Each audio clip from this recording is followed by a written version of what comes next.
Good day guys. So, ang tagal ko di nagbablog. Ngayon lang ulit. Di na rin sana ako gagawa ng video kasi hirap gumawa ng video. Dito ako ngayon sa spot kung saan ako, dyan sa taas na yan. Dyan ako naghuhukay. So, gumawa ako ng video kasi di naman talaga ako, wala naman sana akong balak gumawa ng gumamit ng metal detector para makapag kuha ng gold nuggets. Pumunta lang kami dito para magpahinga kasama yung mga anak ko. Nandun sila sa kabila. So ito, naisipan ko gumawa ng video kasi may nakita ko dito. Ayan. Hindi siya masyadong halata, no? Pero ayan, no? Ayan. Ayan.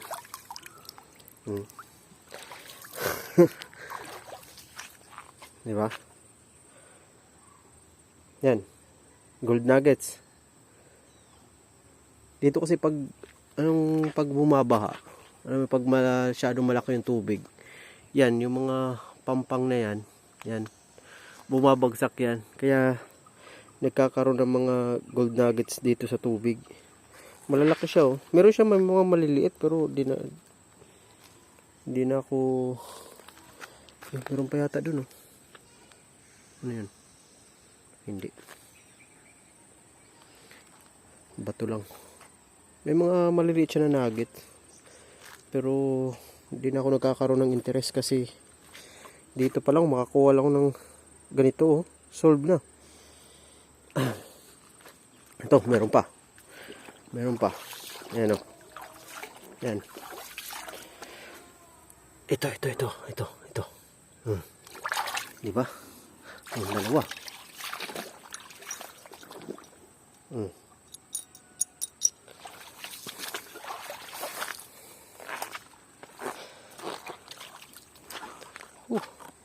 Simple lang. Dalawang gold nuggets. Kuhaan kasi ito, naikwento ko na ba? Itong lugar na to is nasa paanan kasi ito ng bulkan. Nasa paanan to ng bulkan. Medyo malapit. Siguro mga noong panahon, siguro nung kuhaan na kasi itong bulkan na to, di na siya active. Siguro nung unang panahon, sumasabog siguro to. Kaya nagkakaroon, natutunaw itong mga gold nugget na to. Natutunaw. Tsaka meron pa akong papakita ito. Tignan nyo tong kahoy na to, nakabaon dyan. Isipin nyo kung ilang libong taon na to. Yung kahoy na yan. Yan, oh. Yan. At saka tignan nyo to, oh. Diba? No? Ilang libong taon na yan yung kahoy na yan. Lumutang lang yan sa yung pag bumabaha, bumabagsak yung pampang. Tsaka tignan nyo to. Yung ito, bato ito, eh. Ito. Yan, bato yan. Yan yung bato dati na nakabaon dyan. Tapos nung bumagsak. No, para na siyang bakal. Bakal na siya, oh. Kung titignan mo, para na siyang bakal. Yan.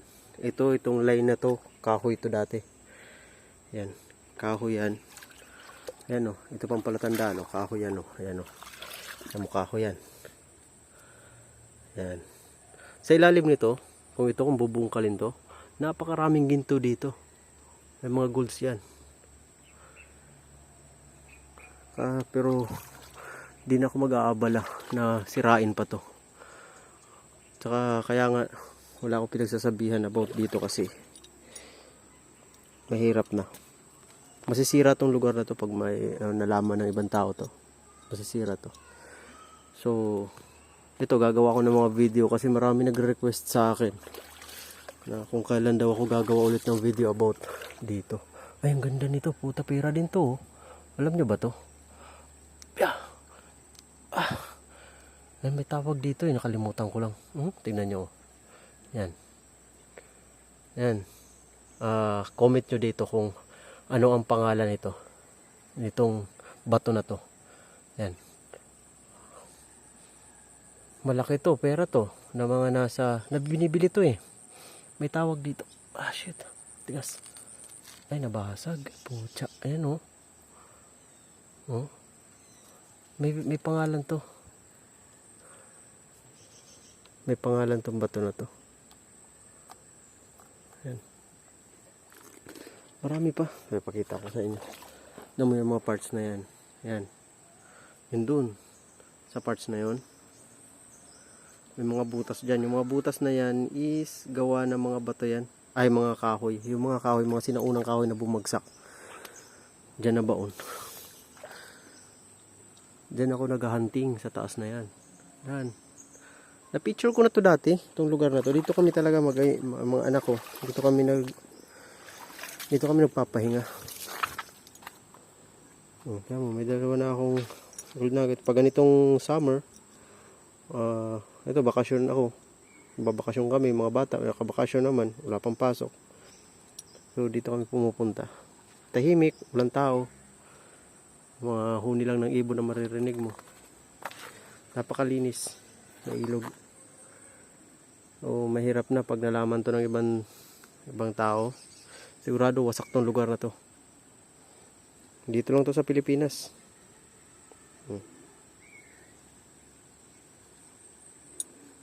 Dito lang to sa Pilipinas. So paano?